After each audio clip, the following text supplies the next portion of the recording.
Daily, Merely Bo, the great Z, Gibbe. How you doing, boys?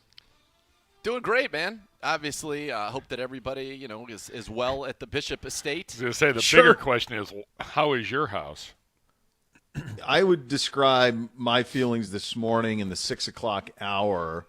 You guys are familiar with the film Rambo First Blood Part 2?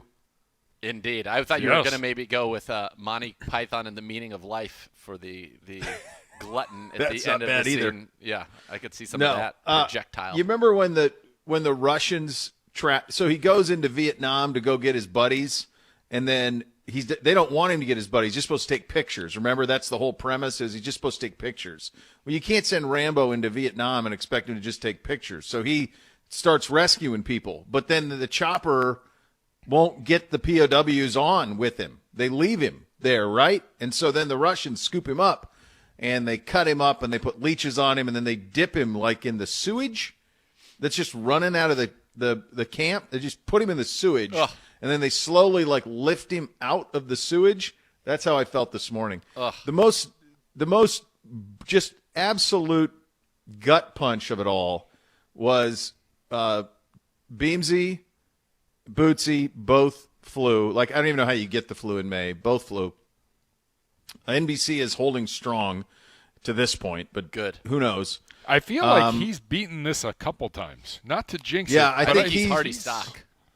He's hardy. I think so. And I don't know. The other two, I don't know what's going on. So the blonde and I have remained unfettered to this point. Knock. The most soul-crushing thing, though, was the walk downstairs to get Buddy Garrity out to go to the bathroom and give him his breakfast, and to see him, too, had vomited. The affliction. A third, like, I didn't even know it could transfer, or did he get into something that got him sick? So after just an entire night of triage, then to realize I was doing dog triage too was not fun. And then that's a whole nother level, because now he's stepping in it, and it's, like a dog will not go in his kennel. He's not going to do that. So like, this was how much of an emergency this was for him. He tried to like projectile out, and most of it did get out, but there were some remnants that were inside the kennel. So that's how dire the situation was for Buddy Garrity last night. Poor Buddy Garrity. Brutal. I hate to hear Brutal. about that. Yeah, that is brutal. Poor him. Poor me. Poor- I cleaned it. Poor you. That's right. We shouldn't forget that. Yeah, you're left there right now, currently healthy, to clean up the mess and the muck, which is a sad. It's a sad place to be. I mean, how do people get sick this time of year? I don't know. I was don't wondering understand the it. same thing. There were 6 kids at Beamsy's lacrosse practice last night because all of them were sick. What the heck is going on? Something's running amok, man. Something's going on in Hudson. No, I think it's going on everywhere. When I reached out to the great just like fish, geo-fenced. yeah, when I reached out to the great fishman today about Comrexes, he was like, "It is going around, like kids galore coming down with it." Crazy. I'm like, what? Man. It is May. It is the middle of May. It is 73 sick now. degrees. No, it's not play. It might be 20 Can't happen. degrees on our piece of property we're currently broadcasting from. You guys got it brisk in there? Yes. So I've been here all day trying to figure it out. do you? You're just it's right pouring here. AC on you? I have tried. It does not seem to move. I thinking that going forward, I'm going to need long sleeves. I when I'm got in you, dude. this. I got you. I'll handle it in the break. Your boy over here, me. Yeah. I do not like sitting in heat and humidity. And I don't know if you noticed, but on Same. a couple of those hot days last week, it was like sweltering inside this condo. So I went and I looked. Yeah. I found the thermostat and looked Undisclosed at location. it. At the undisclosed location. Right. House, condo. Can't Who say. knows? It's all Can't in say play. you It wouldn't. could be anything. That's right. Any number of things. And I found the thermostat, and I looked at it, and I said, man, it says it's 77 in here. And I was like, That's that's awful. And I looked, it was still on heat. So I had to then switch. I put it on kick to on. cool, and now it's 66. But 66, I'm in short. I feel great. 66 is totally manageable in here. We'll have to get it right into a nice sweet spot. Yeah, I'm good now. Like at one point today, it was not Freezing. so My great. house this morning when I woke up because I had switched. And by the way, correct me if I'm wrong. If a car possesses the technology of where you just set it at a temperature. We'll call it 68 degrees, what I set my car at. That it knows it just gets it to 68. If I have to heat, I'm going to get it to 68. If I have to cool, I'm going to get it to 68. I already know where you're going. Why is it that you have to put on these thermostats? And I'm sure there is one out there. Maybe I just don't even know about it. Something cool I don't even know about. But why do I have to set it on heat or cool? I just said it. Here's the temp I want. You figure it out. Sort it out. If the number's below that, heat I like it. up. If the number's above that, cool down. What's the deal? Yeah, I like it. There's got to be that technology somewhere. It exists in every car. Any car's got that technology. Yeah, it's a good point. Well, not any car. On some cars, you have to set the AC or the heat. I guess, but in most cars now, you hit auto, and then it goes to where it needs to go to get you to where. Right. That's all I want. Give me an auto thermostat. This is the temperature I'd like all year long. Let's go. Yeah. This is where I'm comfortable. This is my home temperature. This is what I would like it to be. You're 68 year round? No, I'll do in the with the heat, because I always think those things are wrong. So same. In the winter, I put the heat to 66, and our house is always perfectly comfortable. I'm always err on the side of cool, but with the AC, it gets oppressive when you're running that thing nonstop. So in the summer, I think I'm at 70, but I feel like 70 feels like 60. I feel like it's off 2 degrees in both directions. So if I cool to 70, I feel like I'm at 68. If I heat to 66, I feel like I'm at 68. Have you noticed what hotels are doing now, where you'll say that, like, as soon as I get to the hotel, like, all the way down. Go to 64. Yes. It's 100 degrees in those rooms, and it's nonsense. Those thermostats don't even work. It's a lie. They don't work. There's no way it ever gets to where it needs to. It feels like it would be so much more efficient to, like, hey, someone's checking into 11:02 today. Let's get this sucker to 70, and then at least we can move it where we need. Yeah. But to just have to start at ground zero, you're starting and at try 80. to work it, you can't. It never gets there, man. I mean, it never gets there. I was thinking about that with you guys at the down at the West Virginia resort, and thinking, I remember that was not a great heating and cooling situation. Oh, baby. And I don't know about you Not guys. surprised. I cannot sleep in heat. Oh, baby. No, I can't impossible. Do it. You could freeze me. You could have me in an igloo. Fine. I'll be fine. I can put on a nice down comforter. I'll be great. But I cannot. No, at some point, you can't take anything else off. Yeah. And I don't know if this ever happened to you at Emory. It happened to me once when I was in Tallahassee, where the AC went out in the summer, and it was with the humidity and the heat, and you did everything you could, but because it wouldn't cool off at night, there's just no way out of it. Like it's a sweat lodge at that point. And I want to say it was like 48 hours where the AC was out, and the only thing I could do, thank God I had a ceiling fan, but I would take my sheets and put them in cold water, and then just wring them out and have the fan pour on me. That's the only thing I could do. That was it. And it doesn't. Awful. It's nothing. There's nothing worse than a sweaty bed. Oh, it's just awful. Sounds That's all a you can little do, extreme. though. Well, I recall. I mean, there's nothing you can do with that type of humidity, though. Like without the AC, you're not getting anything done. Two things. One, when I was in Atlanta, yes, there was a time where our fraternity house lost its AC in like August or September. So we were basically in a brick oven because it was a brick like mansion. It was bad. We were in a pizza oven basically. Awful. And then no surprise, I'm sure for you, but I did grow up in California, and yes, you could make the case that for the majority of the year, the East Bay where I grew up of the Bay Area is a fairly moderate, temperate climate, Mediterranean climate. Yeah. But there are weeks every year where it's in the 90s and can be humid and all of this. Mm-hmm. Do you think that I grew up in a house with AC? No.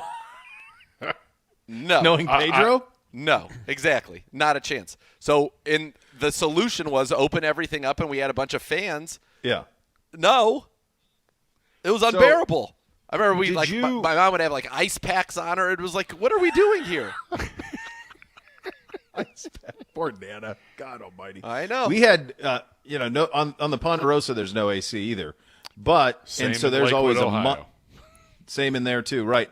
The one thing that saved us, though, was in Montana, it cools off at night. So you would open up, and I don't know if California's like that. I know it's not like that here. It doesn't cool off at night here in August nearly enough. No. But in Montana, even if it's like 95, at night it'll cool down to like 62.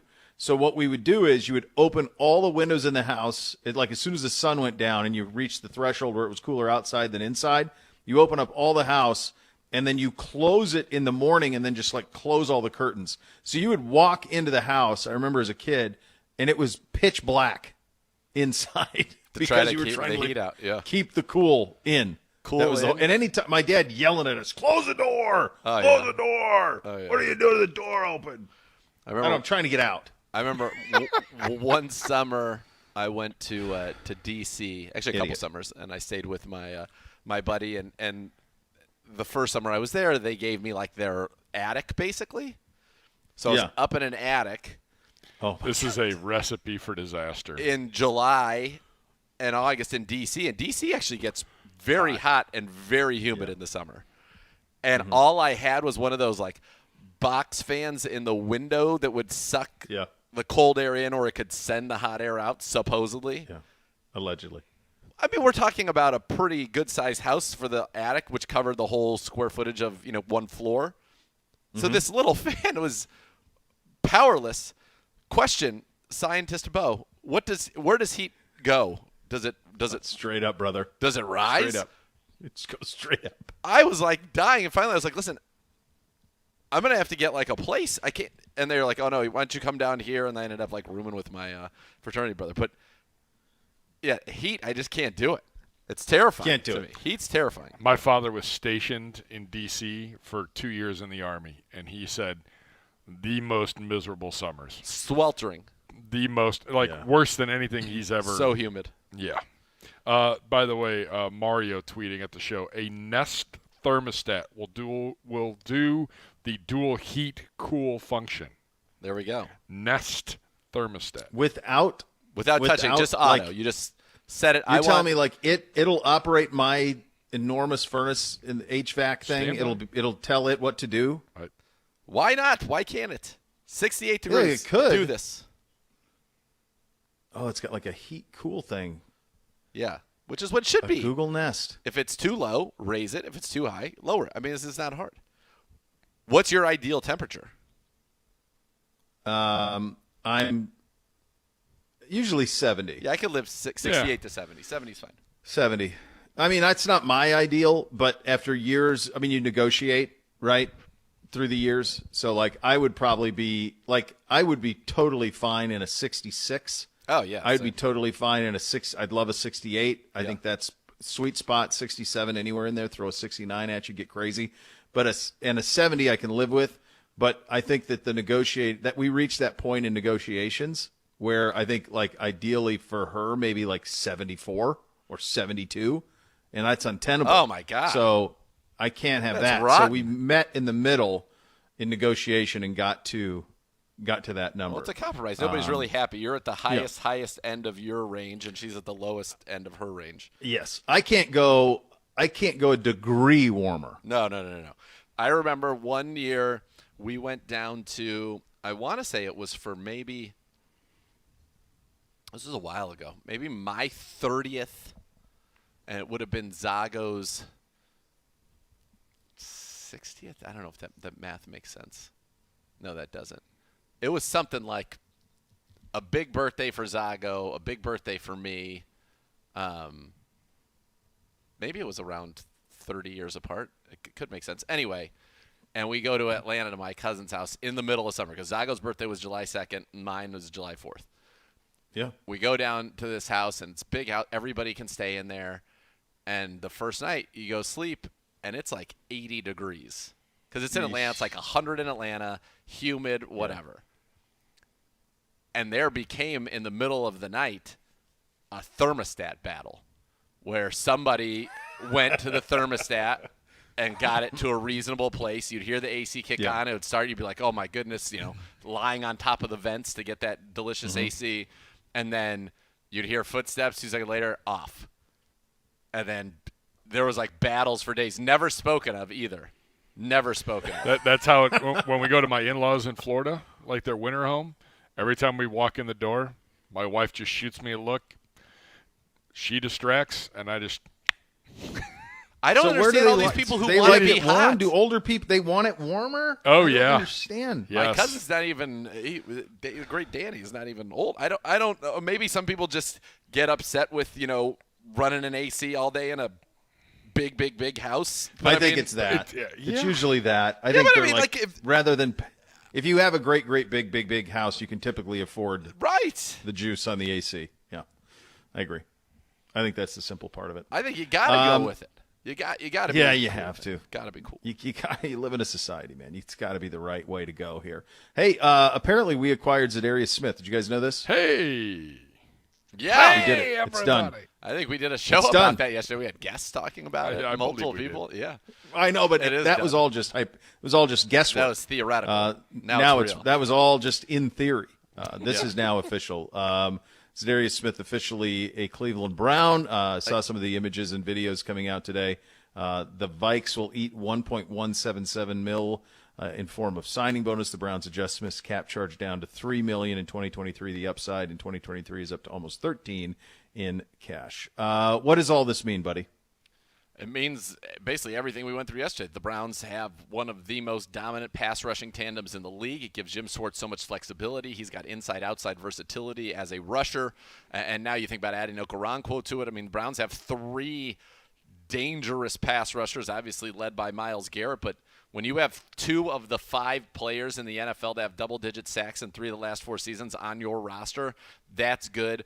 We're hearing all the stuff about how great the Browns are in man coverage. If you've been paying attention to the scores, I've been saying we're going to play a lot more man coverage under Jim Schwartz. So when quarterbacks have to get the ball out, you're playing sticky man coverage, more opportunities to get turnovers, more opportunities to get your hands on the ball, more opportunities to force them to hold the ball a little bit, and then your guys get home. So I think we've built a defense that can be incredibly competitive and one that is built literally to get after the quarterback and make it difficult to throw the football. And I think that's exactly what you wanted it to be. It's not a bad contract for the Browns at all. His cap charge, according to, what Field Yates had reported, is down to $3 million this year. Now he's got upside to $13 million in cash, depending on what he does. But you got the Vikings to even eat some of the money, which is amazing. You have a $3 million cap number, and so it doesn't really even preclude you from doing other things if that's necessary at all, if that's deemed to be necessary as this goes on. Well, that's what we were doing yesterday. That's the old Clooney. We need one more? One more. I think we need one more. Why not? That's kind of, it doesn't stop because this is where we are, in the AFC. Yep. It's just what else can we do? Is there anything else that we can do to improve this roster, to add more to it, to have a shot? And we do have a shot, but to have a shot in an AFC that is just absolutely absurdly loaded. Speaking of additions to this roster, at corner we added Chris Westry. Yep. So he was signed to the roster. 6'4", 200, good size on that. Officially in his second NFL season out of Kentucky. Originally signed by Dallas as a UDFA in 2019. Westry has appeared in 8 career games with 2 starts. Most extensive action was the Ravens in 2021 in 6 games and 15 tackles in those 6, 3 passes defended. So I like the frame. Yeah, good size. Apparently he's been a good special teams player and talking to some people, and he's going to compete to try to either make this team as a practice squad guy or if he can make it as a special teams player. But, yeah, unique size at 6'4", 200. That'll be the biggest corner in our room there. Just want to go back to Za'Darius real quickly. Was walking around the cafe, and we had, by the way, an unbelievable – you would have loved this. Right out of New Orleans today, we had jambalaya, right? Little jambalaya. It was jambalaya, good. some Cajun shrimp. We had some Cajun alligator sirloin as well. Boy, that's unique. Yeah, and it was good. It was good. It was good. They're doing it. Val's truly, it's world class now. That guy knows what he's doing, man. I'm not surprised at I all. know. The L train would know what to do there. Yeah. Yeah, absolutely. Boy, so you went gator. Gator. Yeah, I took a I've bite had of that it. once. I've had that once in Florida, Same. and it was. You get the gator bite appetizer, or Yeah, Yeah, and it was And breaded. I This wanna say wasn't it was breaded. breaded. No. This was not. This was like. So was it a chickeny? I remember it being like a gristly chicken. Is kind of what it tasted like to me. I Like a thought little it bit more of almost a had the tougher texture chicken. of almost like a. It had a little like fish texture almost. yeah, there wasn't a gristle. No, it was unlike. Will this, Scarlett It was thought it nothing was like tough, what I but- remembered the breaded chicken Will Scarlett gator thought bites what? that I'd had. He thought it was tough. I told him you're mistaken. Well, He had a great fresh helmet today, by the way, Scarlett. he's at a totally different standard now. He's a different human than the Well, Will Scarlett we knew yeah. 4 or 5 years ago. That's He's true. on a different plane, the Scarlett. This is not the Scarlett we grew accustomed to in any way, shape, or form. And he got his new helmet, too? He's got a great fresh helmet today.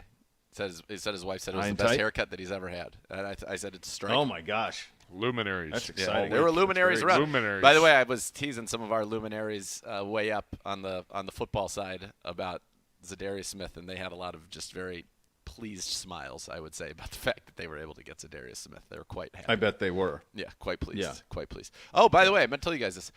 And have you guys both seen Air? I have No, not yet. What? Oh, my God. Watch it immediately. I heard it dropped on – it's on Amazon Prime now, yes. right? So Okay, Miss so Kay I'll and I watch it watched this it week, last probably. night. It's great. It is That's cool. great. Damon is great. Bateman is great. Affleck is great. Chris Tucker is awesome.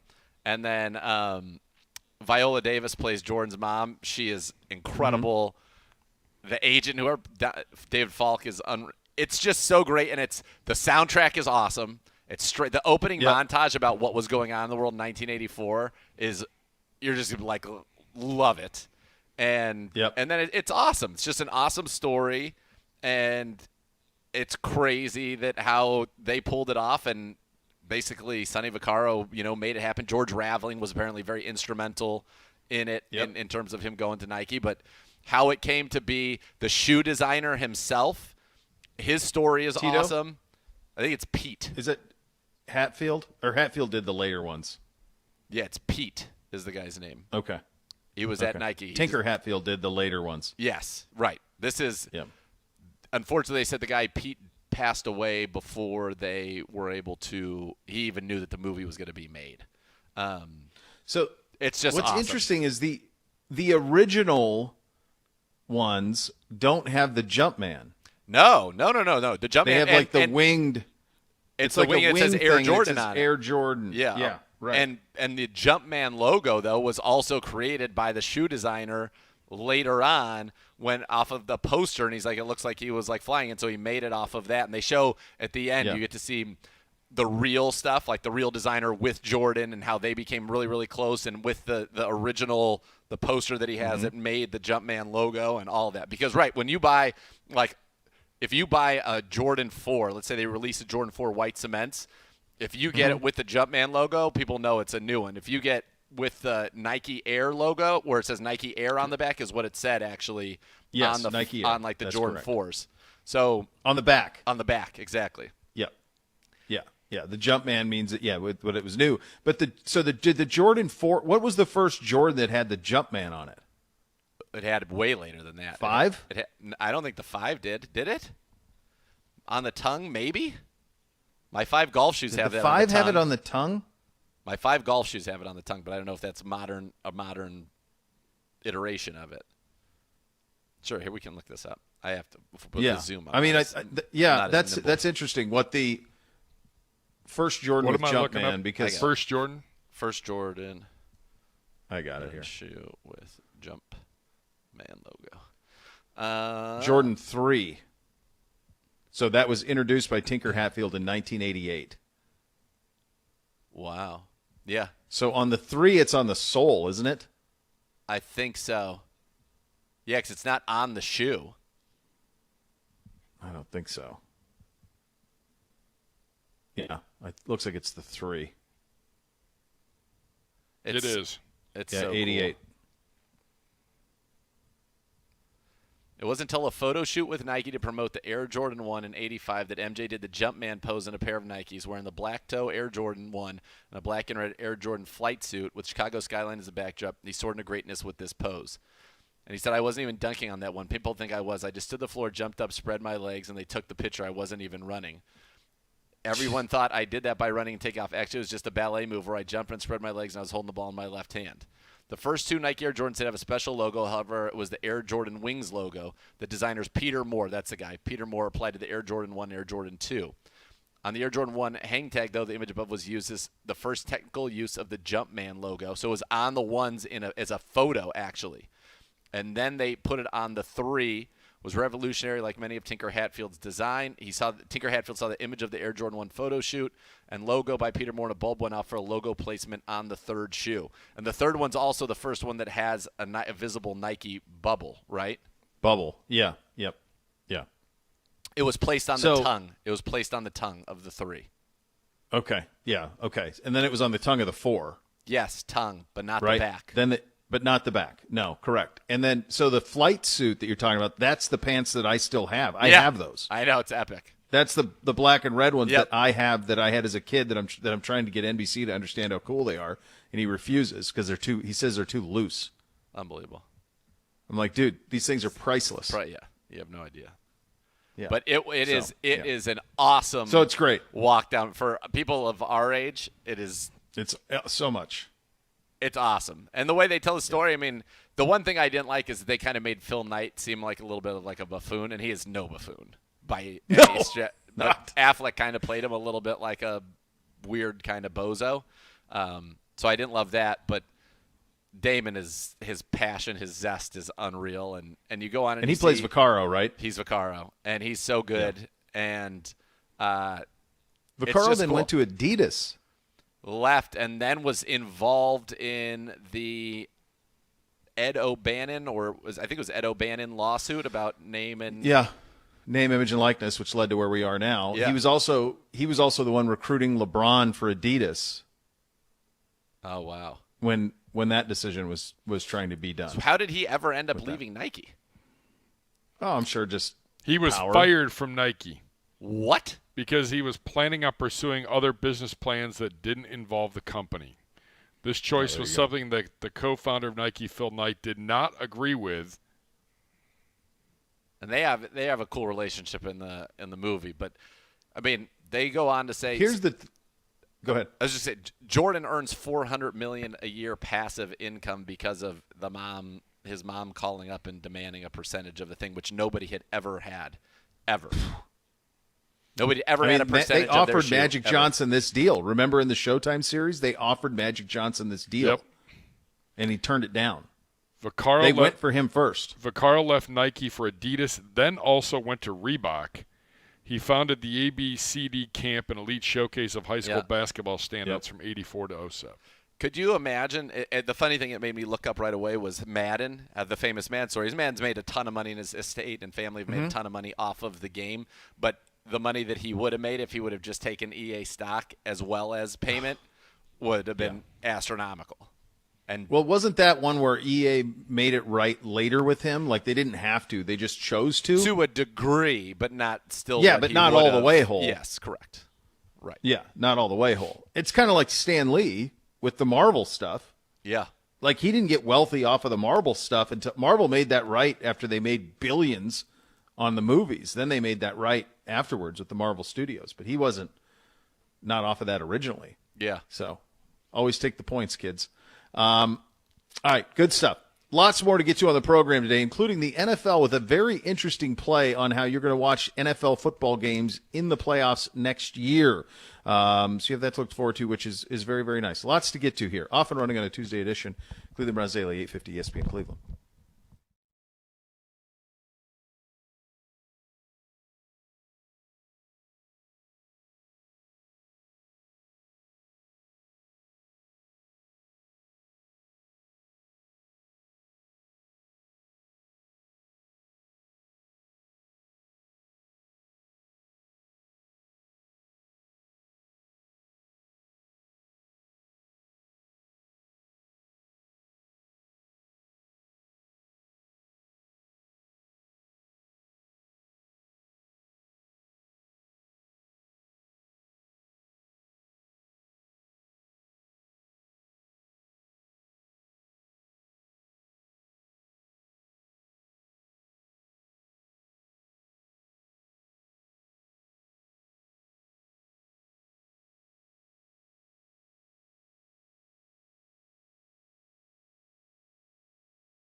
Car, truck, or motorcycle accident caused you injury. You're up. Is at 1-800-ELK, Ohio. For a free case review, Elk and Elk's a proud partner of your Cleveland Browns. Hey, how about this? The NFL, they're saying that this year Peacock will be the home for the first ever exclusive live-streamed NFL playoff game, presenting an NFL wildcard game in prime time on Saturday, January 13th, 2024. So, two things jumped out to me about this. Number one, that this wasn't Amazon Prime that got it, the first streaming exclusive. And for like the other thing that – go ahead. Did you say how much they paid for it? I have not gotten there yet. Okay. Carry on. So I'm surprised it wasn't Squirrel. Prime. I'm surprised it wasn't Prime. I'm surprised that it's prime time until I found out the money. So go ahead. Tell the people. I believe. It's just mind-boggling to me. Tell the people. 110 million, right? For one game. For one game, which means that in my mind, this is an NFL's test of some type of potentially a pay-per-view model, right? Clearly. Because unless you have Peacock, you're going to have to get Peacock to watch that game, or you're going to say no. $110 million. So, like, that means Peacock believes that it is going to get a significant number of subscribers out of this. And then their goal would then be to keep them in the mix. Yeah. Yeah, that's what their bet is. My guess is that Peacock will use this. They will have to have other things like locked in. Peacock's is of all the streamers, and I deal with all the time because of the college stuff that I do. Yeah. Peacock is the most into sports. So Yeah. there's Premier Leagues on there. They've got racing on there. They've got some golf on there, and they're going to have college football on there in a very, very big way, and college basketball on there in a very, very big way. So that's the other part with Peacock is they're trying to, I suppose, go head-to-head with like ESPN Plus for a sports home for streaming. And they have WWE. They have the whole catalog, all the pay-per-views, everything. So all the catalogs there on Peacock? Oh yeah, everything. They basically WWE Network is on Peacock now. Is on Peacock. Everything. Okay. The money's nice. This would have been, so for perspective, folks, this would have been the Chargers-Jaguars game from last year's playoffs. Yep. That we got catatonic legendary Al Michaels. And we also got, I mean, I don't know that Tony Dungy was even there, quite honestly. No. I'm not sure he was even there. He was there in body, but not mind. Probably the worst called game. He I've ever vortexed seen in Al, though. consequence. He was like a succubus. He took all of Al's good juice. All the juice was gone. So, yeah, I mean, this is a big spot to put something like this on streaming only. Now, it'll be in the local markets. So, for example, if it's us, I don't know, Gibbe, how would that go? Would that bid out, or would it automatically go to Channel 3? No, it will bid out. Most of the primetime games, if it's on ESPN, that's determined sooner rather than later. Teams are putting in bids, so I'm assuming they'll bid for that. So you can watch it on Peacock. You can watch it on NFL Plus if you have a mobile device with NFL Plus. And obviously the two competing cities. Otherwise, that's it. By the way, Peacock will also be the exclusive home of an NFL regular season game. Bills Chargers, Saturday, December 23rd at 8 p.m. So that's a one. Come again? That's a one-off as well. Yeah. So in the press Bills release, Chargers. In a press release, this is the fourth. This is the fourth footnote.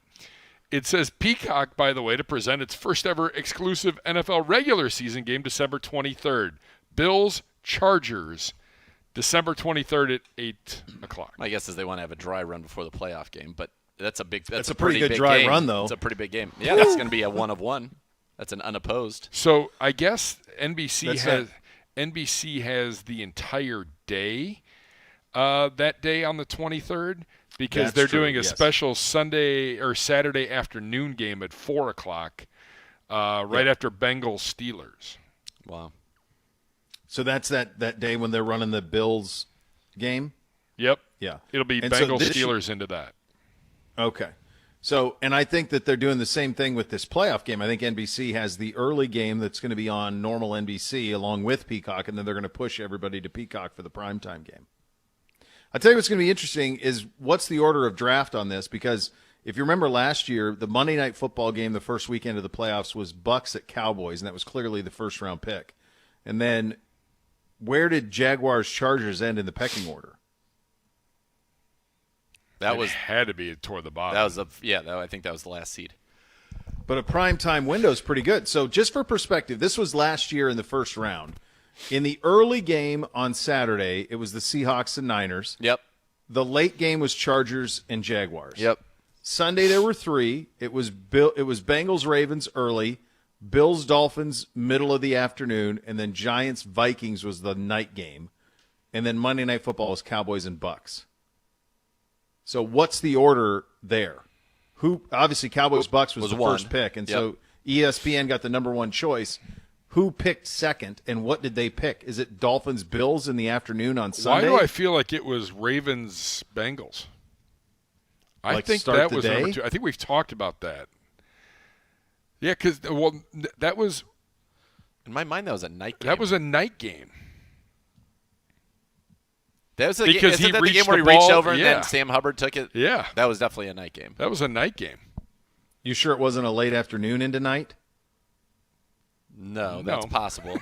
It was dark. It was that when that play happened, it was 100% dark out. Hold on. So I just have this up, and this doesn't necessarily mean how it went chronologically, but like I feel like it did go this way. It's set up to be like I'm on the ESPN scores page, and typically they do them chronologically. Yeah. In order of it said it was time at of day. noon. So it looks like that game was first, then Dolphins Bills, then Giants Vikings was late. But that doesn't make sense if it was. In my recollection, Giants Vikings was not late. Giants Vikings was the 4:00. Okay, so this is Giants Vikings went into Bills Dolphins was at 1. Was first, yeah. Yeah. Okay, Bills Dolphins was 1, Giants Vikings, and then Ravens and Bengals was late. Prime correct. time. Okay. All right. There you go. Interesting. So then was I don't think Chargers? Ravens Bengals would have been an early pick because it wasn't supposed to be a close game. There was a pretty big spread in that because it was Tyler Huntley and not Lamar, Pro Bowl notwithstanding. Yeah. Yeah, but all week long there was Lamar scratched himself, remember, like on that Thursday. I think either way, the quality of game they give Peacock here is going to be fascinating. Like if you're NBC, do you put all your eggs into that thing? What I would say if I'm Peacock, I would say, give me whatever AFC game, just give me an AFC game. Give me the last draft pick from the AFC, fine. All the AFC games are going to be loaded. Yeah, they're ridiculous. I just don't give me Giants and Lions. Just don't give me the NFC. Yeah. I don't even want it. I would say don't even talk to me Eagles, Niners. I don't care. Give me whatever AFC game it is. It does not matter to me. That's the only one I want. I saw Ryan Clark when I was at the gym this morning. Ryan Clark was on, and he did his top 5 teams in the AFC. He went Chiefs, Ravens, Bengals, Jets, Bills. He had the Ravens as the number 2 team in the AFC. I just don't know. I think people are banking. It's not 2016 with Odell. They're banking on the theory of what that receiving trio is rather than the reality, I think. Yeah, I mean the theory of Bateman is a first-round pick who hasn't done anything. 2 years. He's been hurt. This is his 3rd year. In 2 years. Odell hasn't been healthy in a long time. He's coming off of 2 catastrophic injuries, by the way. And the other is Zay Flowers, who's a rookie. So somehow that's Jamar Chase and Higgins and Boyd. Yeah. I mean, I can't get there. That doesn't seem like it to me. No, it's oh boy. This is I was saying this to Gibbe earlier. By the way, a little aside back to Jordan real quick. First NBA championship he ever won was in the Jordan 6s. I would not have had that. It felt like he was so established already by then, but it did take him a while to win a title. Yeah, the bad boys. Yeah. We remember him in the 3s and the 4s from the dunk contest. Yep. He won those 2 dunk contests back to back. Well, the one was in Chicago, the other one was in Seattle, I think. Chicago's him and Dominique, right? Which was like the best dunk contest. That's one of the ever. greatest dunk contests of all time. where they like the Chicago crowd. Dominique got like a 46 on the most ridiculous double pump windmill, and they were like, "There's a 46." Like Jordan wasn't losing. I think Jordan went from the free throw line twice in the finals, if memory serves. And he had the did the one where he like the kiss the rim one. Yes, then he did which is awesome. And then he did the jump from the free throw line one, but I think he might have done the jump from the free throw line thing twice. I had the kiss the rim one where they turned it into him like in space and he was dunking the moon. Yes. That poster? Yeah. I loved that poster. That was awesome. Yeah. Yeah. It was very strong. Sorry, So I think that's why we quick remember the threes and the fours, because he wasn't Yeah. that's when he was the dude. So So yeah. Yep. All right, what do we get? You take a quickie here. Yeah, we can move the other stuff to 215 if you'd like. All right, very good. So the other stuff, we'll get into Chris Sims. He started ranking his top 40 quarterbacks. Boy, we'll get did into he. the specifics on that. Yes, he Did did. he send it to Titus? He loves a little bit of conflict in any sort of ranking. Coming up next, the PFF guys, a conversation about what Za'Darius Smith does for us. We will have the highlights of that for you coming up next. Listen to Cleveland Browns Daily, brought to you by Bally Bet, coming soon to Ohio on 850 ESPN Cleveland.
And renew your home for the last time with Renew Home Exteriors Siding and Roofing Products. Bo here for my friends at Renew Home Exteriors. Don't spend all day with high-pressure sales guys. Your time's too valuable. The team at Renew won't waste your day with hours of negotiating. Rather, Renew offers an upfront fair price to make your project easy. This month, in fact, you can take advantage of pre-pandemic pricing plus no interest or payments for 24 months. Renew Home Exteriors. Superior products with superior service. Visit RenewEstimate.com for more on that. We mentioned the PFF guys. They love Za'Darius Smith. They're two of our friends, Sam Monson, Steve Palazzolo. They talk about what Smith's trade to the Browns means for the Browns, the offseason, and the team. Za'Darius Smith being traded to the Cleveland Browns. Another one where they're clearing cap space, and they're just exchanging some late-round picks here. What were the official? Yeah, there were two terms? different. So the Browns gave up a 2024 fifth. Oh, there we go. So Browns get Za'Darius Smith, the 6th and 7th round pick from Minnesota in 2025. The Vikings get a 2024 5th round pick and a 2025 5th round pick. So effectively, when you work all this out, it shakes out to the Browns giving up the equivalent of a 7th round pick to take on Za'Darius Smith's contract, is effectively what we're talking about here.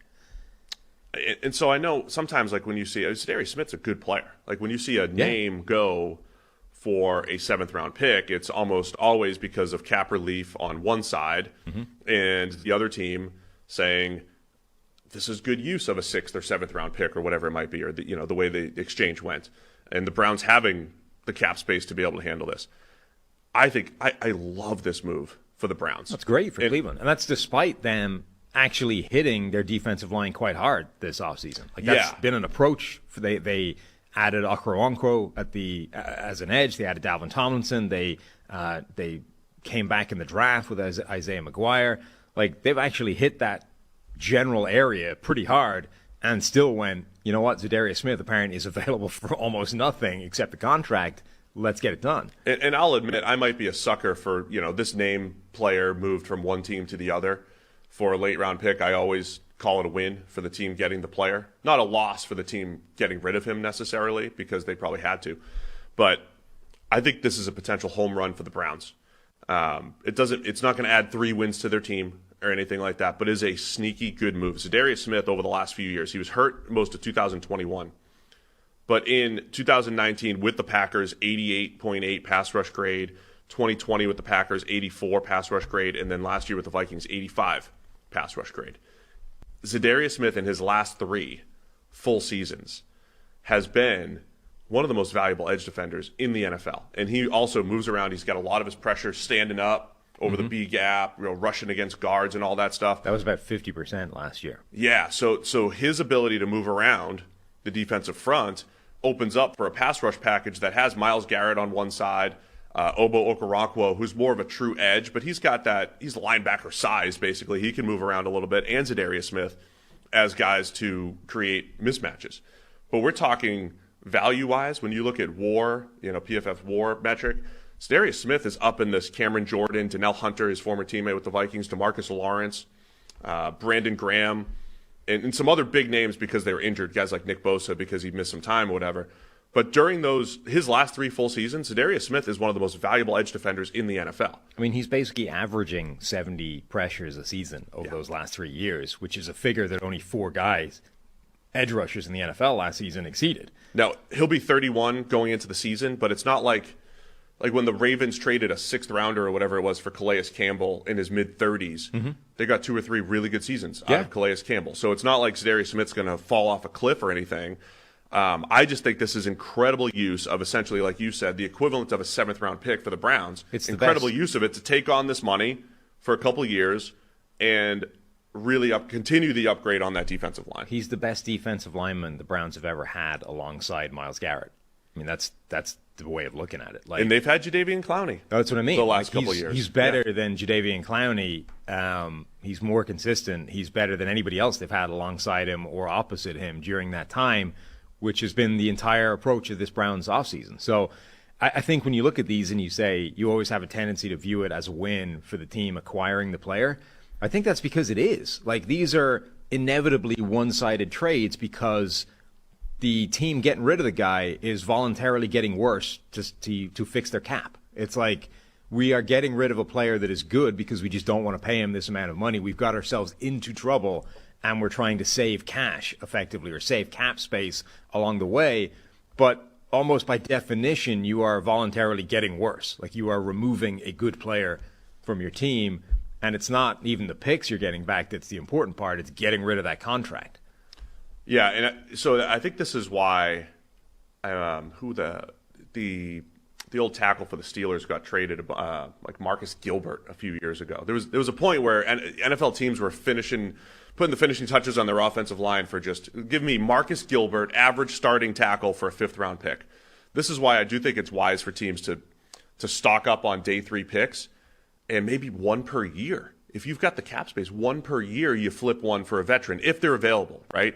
There's always going to be a team like the Titans were, sending guys to the street because they had to clear cap space. The Vikings are clearing cap space. There's always going to be a team unloading. If you keep a healthy cap situation, yes, you can, and you stock up on day 3 picks. Is this part of my press conference?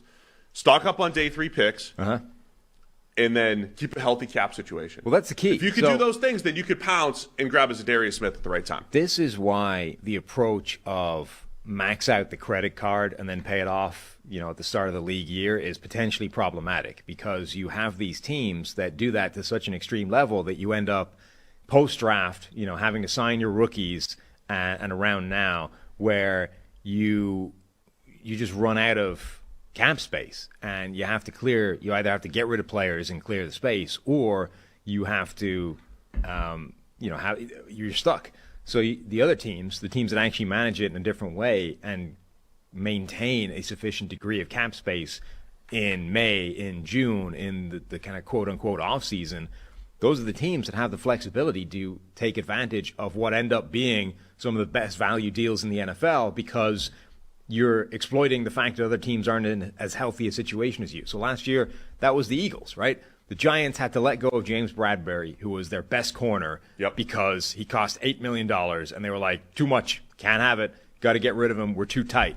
And they got rid of him for the sake of $8 million. The Eagles were like, oh, really? James Bradbury's available for nothing on the open market? Yes.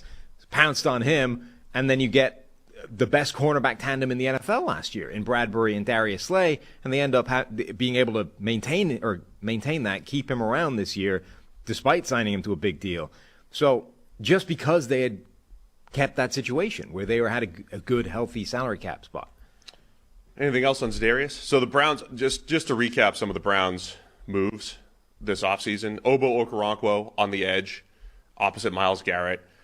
They had Jadeveon Clowney in and out last year with some injuries and all that stuff, but it was rough up front, especially at defensive tackle. They bring in Dalvin Tomlinson on a big deal. They've needed a big run-stopping nose tackle for a while. They drafted, Siaki Ika to also be a big-bodied nose tackle up front there. And then they bring in Za'Darius Smith on the edge as well. A couple other draft picks and signings, guys like Maurice Hurst, former top 5 PFF big board guy that fell to the 5th round because of heart issues and maybe play and size. But it looks much deeper. Back in 20. Defensive line right now. Yeah.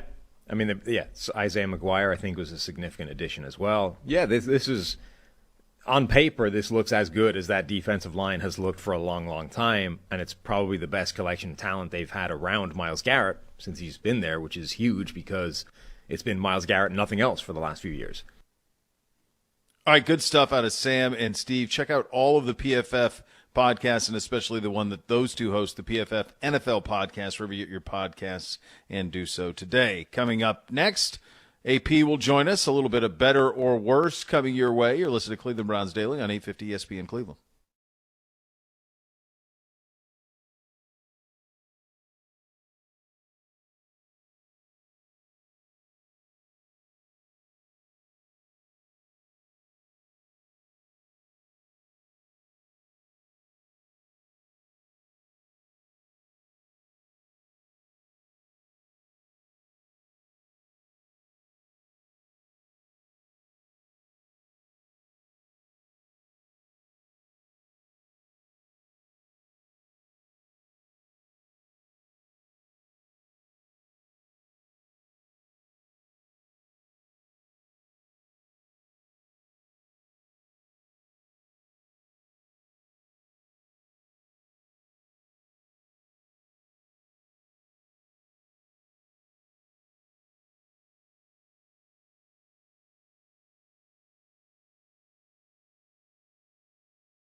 class athletes, 12,000. You're up. Stare up the dirt, wide open competition, speed and skill. Witness massive stunts, big air, backflips, fierce head-to-head battles for event championships. The most action-packed motorsport experience for the family in the world today. It goes to First Energy Stadium on Saturday, June 3rd. For more information, go to clevelandbrownsstadium.com. And now AP joins us on the Twisted Tea Hotline, brought to you by Twisted Tea Hard Iced Tea, official sponsor for Cleveland Browns. Keep it twisted, Cleveland. And Gibbe is here for a little better or worse, higher or lower, presented by the Ohio Lottery. Hello, fellas. What's up? Poisel. Oh, I thought you just mentioned Gibbe. Hello, guys. How you doing? No, he led with you. I led with you. I said AP joins us on the hotline. Jeez, Louise. I did not hear it through my phone, and this is why I need to make sure that I'm at your undisclosed location the next time.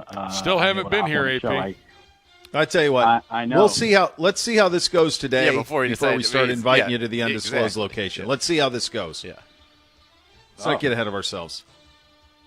You're putting the heat on me now. We're all counting on you, AP. A lot of pressure. Okay. From the Pro Football Focus crew. More from PFF today. PFF heavy today. The early 2023 NFL roster rankings for all 32 teams. Strengths, weaknesses, rookies to watch, and more. This is, of course, prior to our acquisition officially of Za'Darius Smith. So, that being said, we get things going. Higher, lower, or just right should the rosters be. Let's go that direction. To kick things off at number 14, your Cleveland Browns. The biggest strength in 2023, they say, offensive line. Biggest weakness in 2023, defensive line. Not so sure about that now. Obviously, the X factor, our quarterback, rookie to watch, Cedric Tillman, and the over-under is 8.5. I'm not going to tell you what they predicted because it's not flattering. That being this team said, is not going 8-9. From a roster standpoint, and we get things going with Mr. Bishop to lead us off. Sure. Higher, lower, or just right for your Cleveland football Browns. Okay, so the only reason that this is 14 is because of the X factor, because of the 6 games from Deshaun Watson last year. That's it. There's no other reason that this should be 14. We have for example, if you play along with me here for a second, let's say that you could say, what if we did this? What if last year didn't happen? And you just had acquired Deshaun Watson. The last time you saw him play, he led the league in passing. And he was on this roster as currently constructed. This would be a top 8 team in the NFL. Yes. No question in my mind. Yes. We are better than Baltimore. We're better than Pittsburgh. We're better than, both of those are ahead of us from a total roster standpoint. We're better than Detroit. One other thing, PFF guys, and I love them, give us a list option so they don't have to read all of this. Just show me them in a list. I like us better than Seattle. So to me, we're much, much higher, much, much better than 14. Zagura. Agreed. And again, this goes back to it. Look, we've got to go out and we have to prove it. All of those things. Obviously, it says our biggest weakness was the defensive line. You had Za'Darius Smith, who they were Not just so gushing much anymore. over. So my guess is we would jump up into the top 8, which is exactly where I think we should be. This is a top 8 roster, and if Deshaun Watson is what we believe that he will be, this is probably a top 6 team in the NFL, top 8 team in the NFL, one that should be very much into the Final Four in the AFC and have a chance to do things beyond that. And we've got to prove it, and we're going to have to prove it right out of the gate. We've talked about that many, many times. But I think that the way in which we have attacked our weaknesses and completely transformed this team, I think you got to tip your cap to Andrew Berry and Paul DePodesta. Now it's knock on wood. We have to stay healthy, and then it's going to be about Deshaun Watson. We have made it such that with some of these moves that while it is still all about Deshaun Watson, and that I think is ultimately the determiner of the ceiling, the floor has been raised significantly. We can win in a variety of ways with how talented I believe this defense is, but that is going to determine whether or not we are a team that will go to the AFC Championship or the Super Bowl or contend for the AFC North. Next. Higher or lower? The number 1 roster, according to PFF, the Philadelphia Eagles. Number 2, the San Francisco 49ers. The biggest strength in 2023, playmakers. Biggest weakness, interior depth. Got to question that a little bit. They have a tackle as their X factor. The X factor is the quarterback. It's whoever. X factor's the quarterback. I would agree. Come they on. had 11.5 as their over/under, and they took the under. Zagura. They took the higher, over. lower, or just right? No, they took the. Oh, they did take the over. Never mind.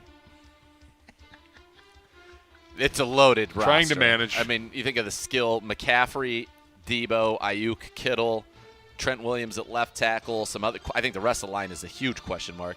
But then defensively, you got Hargrave, Armstead, and Bosa on the line. Fred Warner and Dre Greenlaw at the second level. Travarius Ward played great for you. Hufanga is a great safety. They drafted a safety early in this one. It's an incredibly talented football team. Why punish us when their quarterback situation is the same thing right now? That's Well, not no, even the close to difference- the same thing. Well, yeah, correct. No. But there's It questions. can be both. So it can be both. Yeah. It can be that they're holding us unfairly. Yes. And Yes. also that it almost doesn't matter who quarterbacks the 49ers. Yes. All of that, I believe, is true. I do So- think, though, if you put Deshaun Watson on the Niners team, Sure. they're number 1. Yes, higher, true. lower, just right. I think it's probably just right. I think that the amount of talent they have at the important positions on both sides of the ball is monstrous. For this purpose, I think we're looking at the overall roster, and so maybe Yes. quarterback is not being weighted as heavily as it would be in other cases. It is a very complete roster. Poisel. It's good. Higher, lower, or just right? Yeah, I mean, for all the reasons you guys said, I would actually just maybe rank them a spot or two lower because to me, I still feel like to be at the top of this list, you need to have your quarterback position figured out. And, until they have a singular, consistent QB, to me, like they'll always be behind the Chiefs, the Bengals, and the Eagles of this league on paper. Because then the QB will always be some sort of question mark on their roster. So, look, like they're going to be a great team again. There's no doubt about that. Like when you look at what they have right now, it's just until they get that QB situation figured out, I don't know if you can put them at number 2. Nick Oak. Well, just say real quick, Higher I think or lower? the Eagles team is the one team you look at and you're like, okay, where's the flaw in this roster? And you don't really see one. Reed Blankenship, yes, he's going to have to step in at safety, but I mean, they're so good up front on both sides of the ball. Their skill is unbelievable on offense. They're loaded. But you get into the Bengals have question marks. The Niners, you could say the rest of their line isn't as good. The quarterback situation, the Bills have holes on their roster. Kansas City's got a ton of holes on their roster, but they have Patrick Mahomes. So none of these teams are without flaw. And in fact, I would say when you look at like top to bottom, that's where I think our team, we are a very, very balanced team.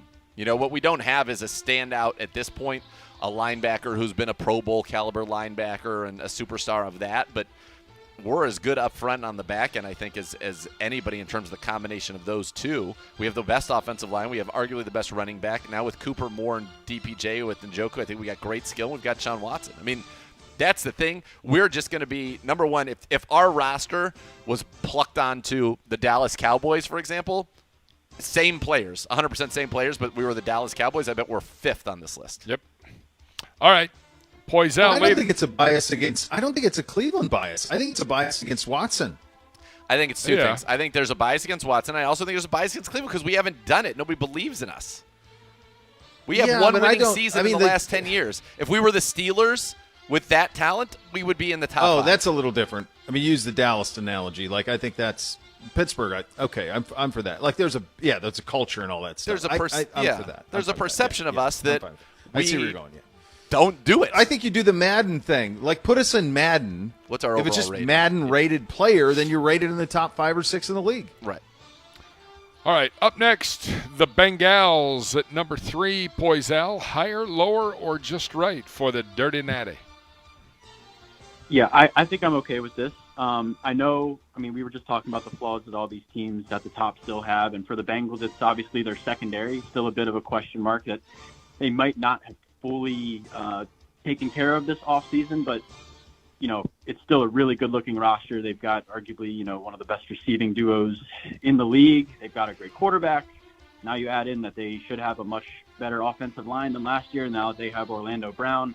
I'm okay with them being at 3. I think you could, argue the weaknesses of other teams and maybe put them a spot or 2 higher or lower if you wanted to, but 3 is fine. Bishop. This is hard because this is a PFF thing where they're just like putting numbers in to getting the answer right. So there's no subjective nature to the quarterback. Okay, so let me ask you this. God forbid So here's this what I happens. would do. What if they get Dalvin Cook? Where would you rank him? Who? The Bengals.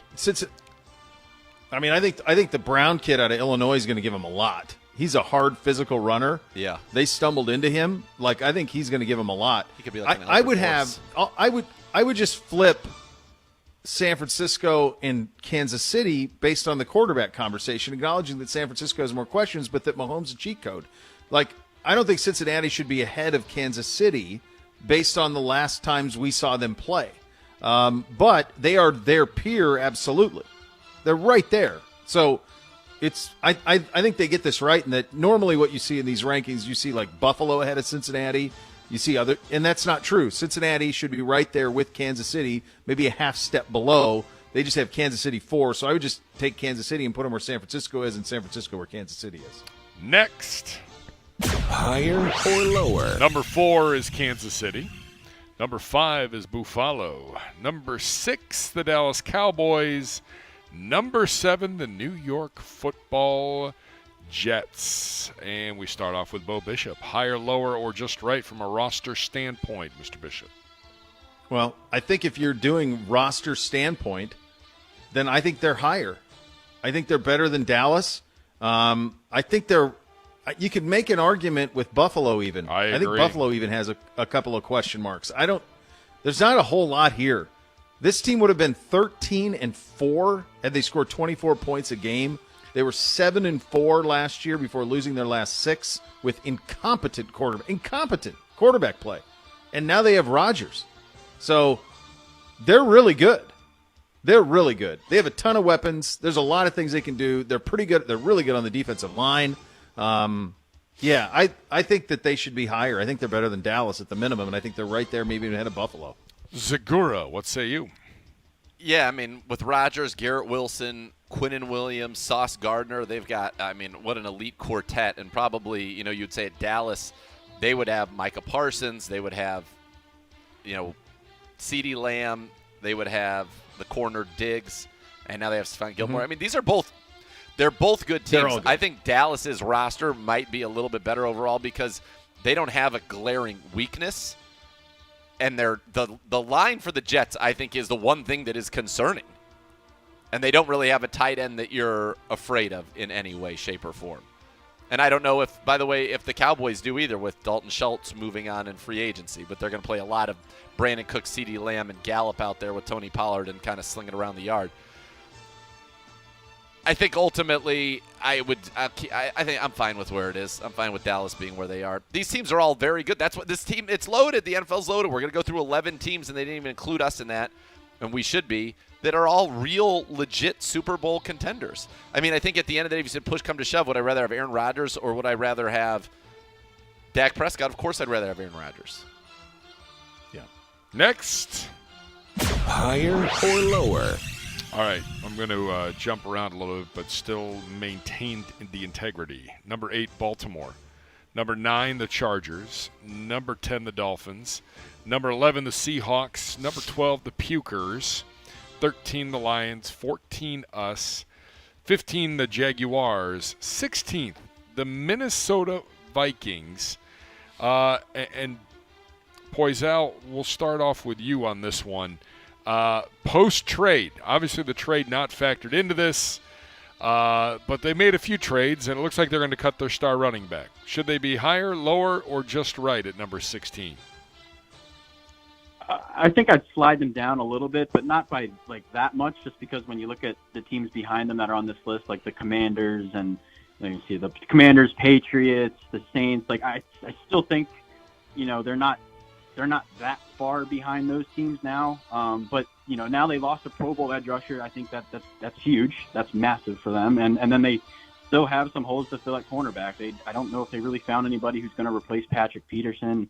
It just doesn't look like their defense is going to be able to play at the level that they were at last season. And so I think it's safe to slide them down a slot or two on this list, but I don't know if they should be significantly downgraded because of the trade. Bishop. Yeah, I think this is about right. I mean, they were what, 13-4 last year? Yep. Yeah, they had this Something like amazing that. start. Yeah, they were really, they're still really competent. I think what's most interesting about Minnesota is like, what is Kwesi doing now? Like they were in cap hell. How does he get them out of it? What do they do with Cousins? What does that look like a year from now in Minnesota? Like, of course you want to wrap up Jefferson forever, but like there's a very hard cap on what Cousins is, and the best of him is probably in the rear view. So like, what exactly are you trying to build there? I think that's why they're an interesting team, because I think he's got some big decisions to make. Segura, a quick thought? No, I agree. I like that team. I was trying to look for a team that I would put up above them. Like, I think I might like Denver's roster a little bit better than theirs. That's they're down the one at I was 20. going with was Denver. And the Saints roster might be a little bit better than theirs, and they're down at 19. Now we're getting into where teams have real holes, and we're going to get to a certain point where you're like, whoa, these rosters aren't that great. But the Vikings are going to be able to score. Can they stop anybody? That's the question. They're going to score. 30 seconds here, and then we got to head out. Segura, the Rams at number 31. Higher or just right? I think lower is Arizona, and they're not. I think they've got to be better than that, just on the strength of Stafford, Kupp, and Aaron Donald alone. Yes. And that's it. I mean, Houston's roster, I think, has many more holes than the Rams, even though the Rams roster isn't good, and they have nobody. There is nobody on the Houston Texans roster that you would draft ahead of Stafford, Aaron Donald, and Cooper Kupp if you were just disbanding these rosters. So there you go. And that's higher or lower for a Tuesday. I don't know how hard it would be to trade any of those guys, but if ever there was a team ripe for the tank, it would be that one. Yeah. And keep Caleb Williams in Southern California and bail on those guys. Yep.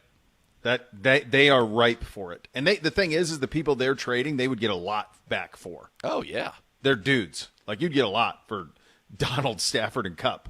Like, Yeah. I wonder if you want to keep you could rebuild that thing in a second. But, yeah, certainly with Donald as a rental to somebody, yeah, no doubt. And Stafford, Yeah. if he's healthy. Yep. Jeez. All right, AP. Good stuff out of you. Appreciate it, guys. Hopefully back in the undisclosed location in the near future, I hope. Oh, my. Yeah, just don't be Attaboy. so greedy asking about it. You know, I always tell my kids, you know, when they act, like, don't expect things. Just be surprised when it happens and appreciative, right? I mean, I thought I got invited there this week, I did invite him. but I don't know. Clearly, I got overruled, I don't AP. We'll see.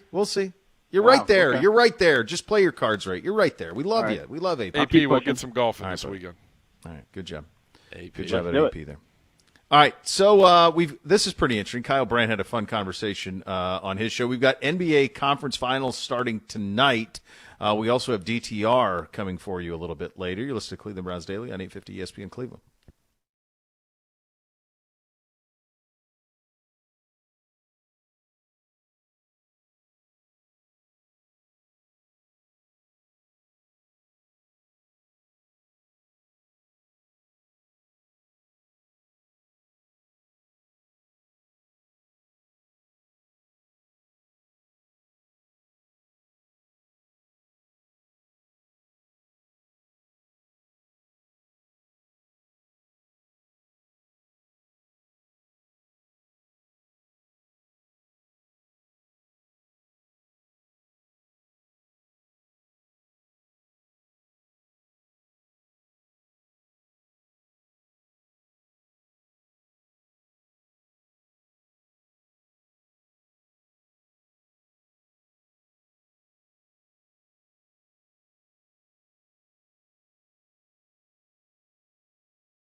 Legged Companion, Barking Backers, presented by Milkbone, the Browns' newest club for pet parents worldwide. Sign up today at barkingbackers.com. Barking Backers, the fan club for dogs.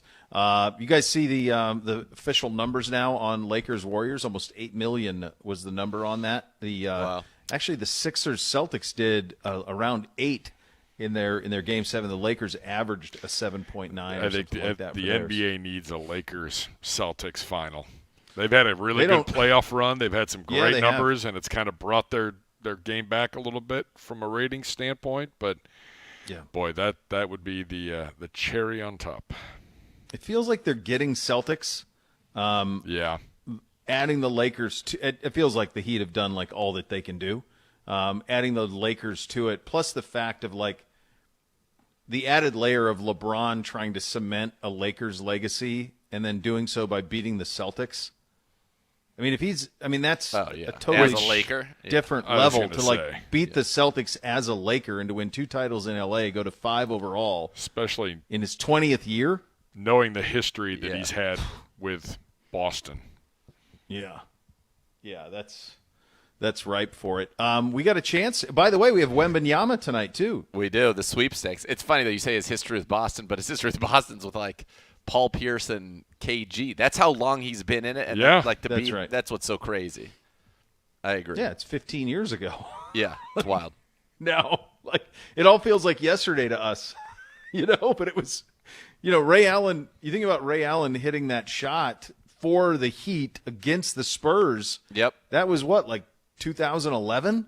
A long time ago. Something like that? Yeah. I mean, 2012? Speaking of, I watched that shot happen at the Greenbrier. I was at the Greenbrier. Did you really? Yeah. I 100% remember exactly. Probably the closest a team has ever come to winning a championship to not. Like, remember, they had the ropes up. Yes. The Spurs had the ropes up. Now, they won it the next year. They beat the Heat the next year, but they had the ropes up like it was done. Manu missed a free throw, too, right? Manu never misses free throws. He missed never. Free throw. Yeah. And everything was fine till the last minute of that game. Yeah. It was done. It was done. Remember those the Heat fans left? They were outside the building. They left.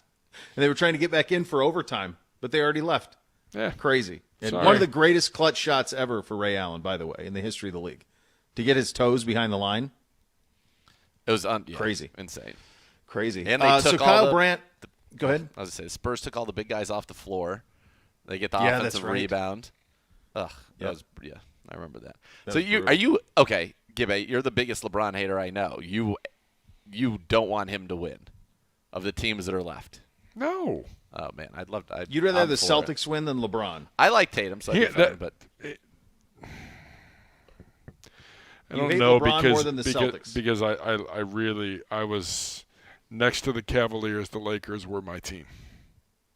Yeah, like I was Kareem is one of my favorite players of all time. Magic, one of my favorite players. Fun. Like that's tough, but like the Lakers, I was not big fan of Lakers with Shaq and Kobe. Shaq just annoyed me because he couldn't make a free throw, and it just drove me bonkers. I couldn't get my head around that.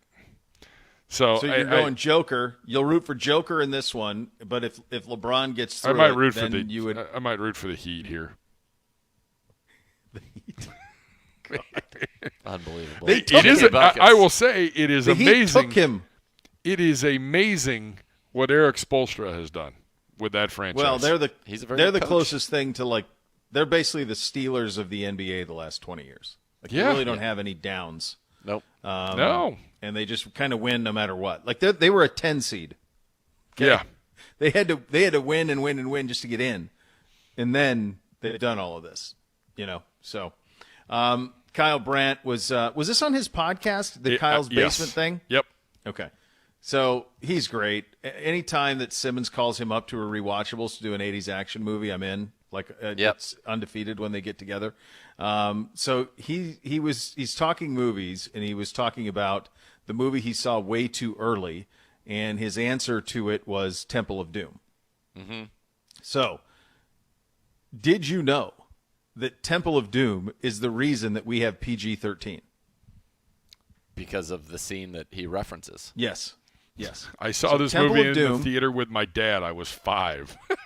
Yeah. Yep.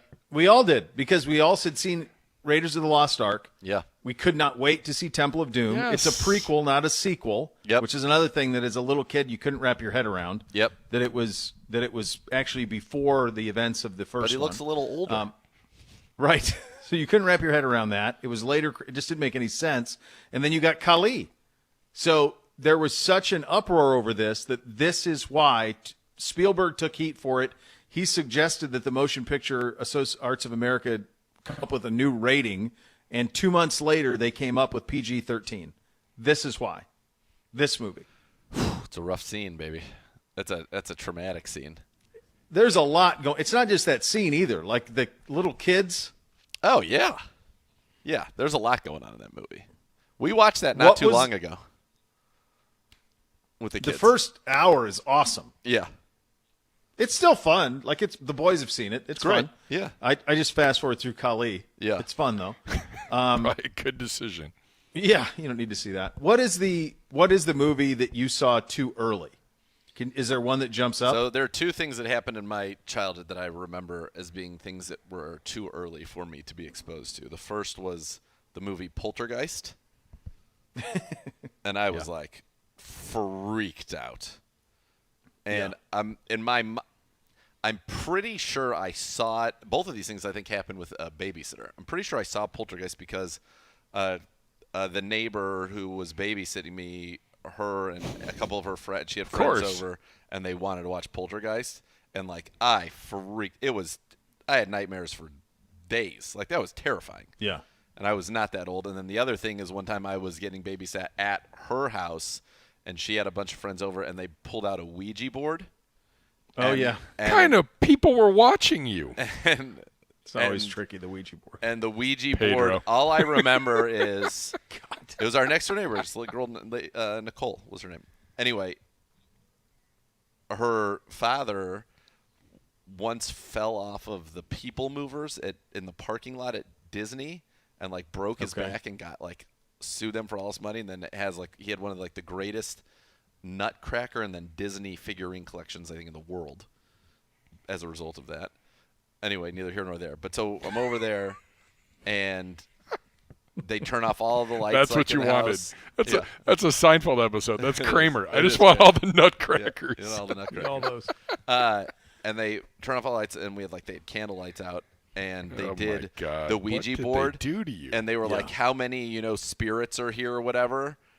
And it was the exact number of people, including me, in the house. And then like a couple of them started freaking out. So then I was like freaked out. It was awful, and I just wanted to like run out of the house and run back to my house because it was next door. But like they weren't letting me just go run into the night. It was awful. It's terrifying.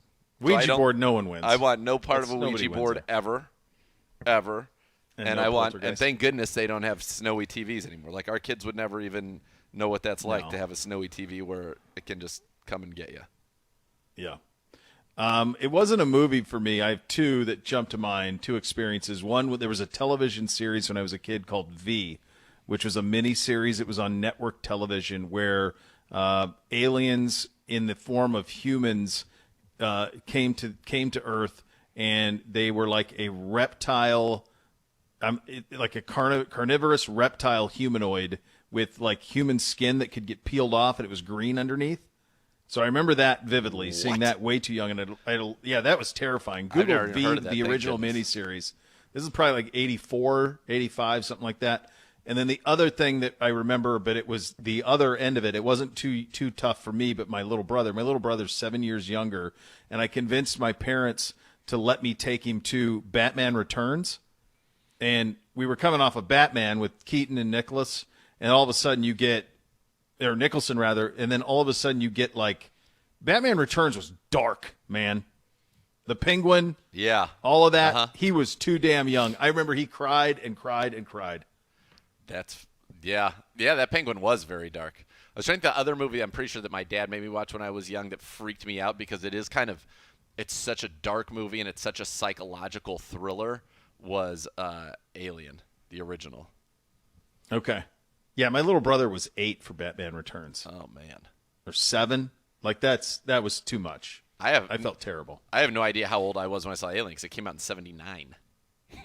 So you saw it on VHS probably. Gibby, do you have one? I don't know if I do. I'll be honest with you. My parents locked it down. Yeah. Like it was, if there was questionable material on TV, like Not they for watched. Gibby. I was in bed. I'm trying to think. I mean, I'm sure I saw something at a friend's house that Yeah. I had no business watching. I cannot remember, but I never saw anything in the presence of my parents. Oh, Like no. I didn't never. go to the No, theater none of with this. like Kyle. I didn't go to the theater with my dad to watch, Temple of Doom. Yeah. I don't know. You also, in those days, though, you had no idea that Temple of Doom was going to go that way. There wasn't all this big word of mouth. No. The only way that you would have known what it was about was in your local newspaper if you watched Siskel and Ebert. Yeah. There was no way of knowing it was dark. No. The same thing with Truth, like Batman Returns. All I knew is that it had a penguin, and I thought, well, my little brother likes Batman. We'll be fine. Like, I didn't realize the penguin was going to be eating fish. And, I mean, Christopher Walken's in that one. Yeah. I totally There's a lot forgot going about on that. there, man. Yeah. Yeah, even Catwoman, like Michelle Pfeiffer, bringing it, throwing like 98 miles an hour. But wow, it's a lot in that one. All right, DTR, our new quarterback. Oh, yeah. We'll have his podium session coming up next. You're listening to Cleveland Browns Daily on 850 ESPN Cleveland.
And be part of one of the most passionate fan bases in the NFL. Join the Browns season ticket member waitlist today for the best chance securing tickets for home games for future seasons.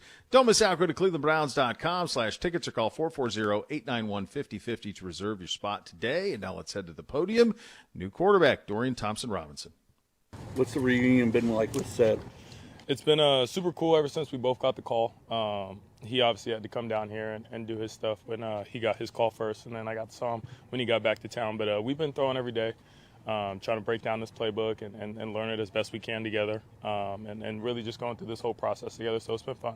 Does that help that, you guys are kind of doing this, you guys go back so long that you guys are kind of making this transition together? Does that help in picking up the playbook? Yeah, for sure does. I was praying that I was going to have some familiarity in whatever organization I was going to, and luckily I'm at an organization where I have a bunch of familiarity and a bunch of familiar faces. So I think it'll help out a bunch. I know a ton of guys on this team already, whether I've played against them or know them from previous years in football. So I think it's going to help my transition out a lot for sure. What was it like when you opened that playbook for the first time and started leafing through it? I was actually very surprised. It's very similar to Coach Kelly's offense at UCLA, and not even just the concepts and everything, but just the way they call things and the way they operate and everything. So they do a great job. They're very good teachers here, and that's the one thing I've noticed right away and have really taken on. And so I'm just trying to use them as best I can and use them as a resource for sure. Just to clarify, did you call plays in the huddle at UCLA? Maybe a few times. Yeah, we were a signal-based team though. With picture, cards or what? We do hand signals. Yes, sir. What's it going to be like for you? You were the man, in UCLA and all that, and now you're going to be second or third on the depth chart, so right. And probably not play a lot. So what's that going to be like for you? I think it'll be a huge learning curve for me and something that I can take advantage of for sure. You see all the time rookies go in, and I think everybody starts out as a kind of a developmental project, going in there starting as a rookie. So for me to be able to learn from a guy like Deshaun, Josh, Kellen, all those guys in that room, as well as the coaching staff, I think it's going to be huge for my developmental process and my future. Right now, like I said, I'm trying to win for this team. I'm not worried about me and what I have going on. So whatever I can do to help the team out, I will. Who are some of the other players that you know pretty well on this team, and how do you know them so well? Yeah, well, similar to Cedric, Bubba Bolden, who's on this team now. We were all high school teammates together, so we go way back. I played against guys like Mike Harley. He was at St. Thomas Aquinas. And things like that. And then obviously Deshaun, he's come out a bunch at UCLA, and so I've been able to spend some time with him and work with him on a more personal level. So. What about Felton? Oh, you almost made me forget. I apologize if you're watching this, Felt. Yes, my dear friend Fel. I was actually talking to him last night. He called me as soon as I got in and everything. So I'm super happy to be joined back up with my running back for sure. During prior to the draft, I don't know how much you read, but obviously the mock drafts are out there. You were a guy that always just seemed to find the Browns. All these different people had you as a pick for the Browns. Did you get that vibe and that feel that this was a place that really made a lot of sense? I did, but it was kind of one of more so those teams that was kind of in the back of my mind. Obviously, I had the top 30 visit here, and that was my first one. So I knew that there was a big interest here, and as well as talking with my agents. But just hearing from a few other teams a lot more consistently, I think my mind was kind of somewhere else until I got the call. But I for sure knew that the Browns were always on my list What since was the that beginning. first meeting with Deshaun? And once you guys got on the field together, how much did that grow your game? Yeah, it was actually just right place, right time. He was working out with his trainer Quincy Avery, as well as Dwayne Haskins on the practice field at UCLA. Me being a nosy kid, wanting to get some work in, I kind of asked them, and they were gracious enough to let me on the field with them. And I learned a lot, just more so just how he moves and operates and really takes over the position from a technical standpoint. And that's one thing that, me and AVP and the rest of the quarterbacks are working on when we come out here. And a lot of things I'll be working on this weekend is just footwork-wise. And so I think that's probably the biggest thing I took from Deshaun is how well his feet are and how clean he is there. What year was that? Shoot. You probably have to check my YouTube page to find that date. But it was probably like somewhere in 2019, 2020. And why did you decide to use your fifth year? I used it I took it as more of a strategical standpoint to really get better, more so off the field. Obviously, I'd been in that system for going on 5 years, going into that year. So the football side of it, I knew was going to be taken care of, and I had already put in work and everything like that to make sure that the things on the field were going to go okay. I know once you get into rookie mini camps and all that different stuff that you're going to have to start focusing on where you're going to live, how to pay taxes, and doing all this other stuff. So for me to be able to move off campus my last year in college, learn how to pay my own bills, learn how to pay my own phone bill and everything like that, I think it's really helped me off the field. Now I can just focus on football once I get here, and that's about it. So Classes this year? I did. So I ended up pushing my major a lot later towards my end of the career since I knew I was going to stay. So it ended up freeing up my schedule a lot so I could spend more time in the classroom and the football field and not spending a bunch of time in the classroom getting my degree. So. Do you have your degree then? Or? I do. I have my degree in African American Studies. I just graduated this past December. So. What do you want to do with that? Well, shoot. Hopefully, I'm using it right now to play football. But no, I plan on going into the entrepreneurship side of things, and using my connections that way. So. With Cedric, did you know that he was going to be an NFL guy when you guys were together? He's probably going to hate me for this story, but not at all, actually. I started over him in high school as X receiver. So Cedric, we would say, was a little bit of a late bloomer. But once he got to Tennessee, he took off from a growth spurt to the speed to just everything you could ask for as a receiver. And you guys have obviously seen what he is now, and he's gotten picked because of it. But starting out, though, I definitely thought I was better than him at receiver. So he didn't have the size that now he uses so well to his advantage? Oh, yeah. No, not at all. So not at all. Did it take a like you moving to quarterback for him to get in the lineup? Yeah. Pretty much. What's it like to be the quarterback on UCLA's campus? I'd say it's just about the same as anywhere else. Obviously, you're winning, you're doing good, everybody loves you, and everybody wants you to be around. But when those things don't go as well, then things kind of change and flip. So it's the same as it is pretty much everywhere else in college. Does everyone know you? For the most part, yeah. So you've been in that world. Right. As well as, I mean, I've been there for 5 years, so a familiar face. It's been walking around there for a long time. So. What do you think will be the biggest challenge now that you're in the building? You got the playbook. You're meeting with coaches, learning your new teammates. Just what do you think is going to be the biggest challenge for you as a young player coming in here?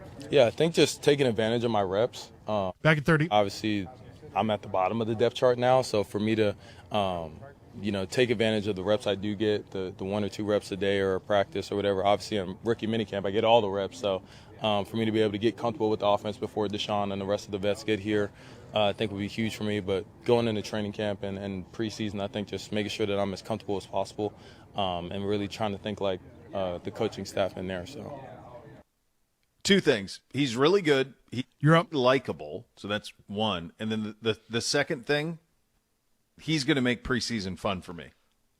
Oh, yeah, and for me, too. I mean it's funny. I'm actually excited about the fact that we're going to have that extra preseason game because I'm excited to watch him play and him and Tillman play. Yeah. And I think that will be a lot of fun. And, my guess is, we've talked so much about the third running back spot.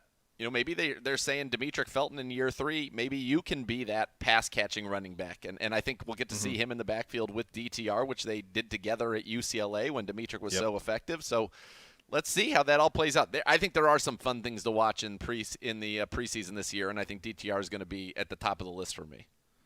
Absolutely. So much more to come. So much. Cleveland Browns Daily on 850 ESPN Cleveland.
You're up. It's favored by 6 tonight.